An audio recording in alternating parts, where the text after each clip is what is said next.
Ipapatupad na rin ng Metro Manila Development Authority yung tinatawag na nose-in, nose-out policy sa mga terminal ng bus sa Pasay.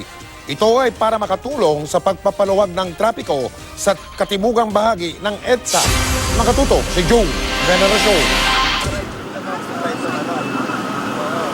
Unang ipinatupad ng MMDA ang nose-in, nose-out policy sa mga bus terminal sa hilagang bahagi ng EDSA, kasama na yung mga nasa Cubao area. Resulta ito ng umano'y maraming reklamo na nakakadagdag ang mga ito sa bigat ng trapiko, lalo na kapag lumalabas at pumapasok sa terminal nila ang mga bus. Simula sa Huwebes, mga bus terminal naman sa timog na bahagi ng EDSA ang isusunod, kasama na yung mga nasa Pasay. Magkakaroon na rin ng partial implementation ng nose-in, nose-out policy sa araw na yon.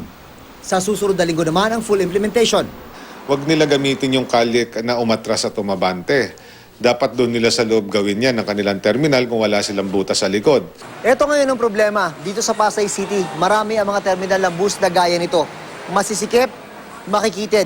Sa loob ng compound, imposibleng i-maniobra mo yung bus.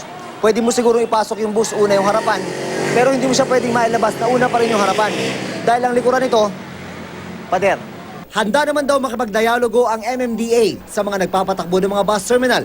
Pero sa huli, dapat pa rin daw sundin ang kanilang nose-in, nose-out policy. Hindi nila kaya, I mean, the terminal can remain to be open, but they cannot use it until they find a way to do what is necessary. Sinubukan namin kunan ng pahayag ang mga tauhan ng mga bus terminal na aming napuntahan. Pero tumanggi sila, maliban sa mga bus driver.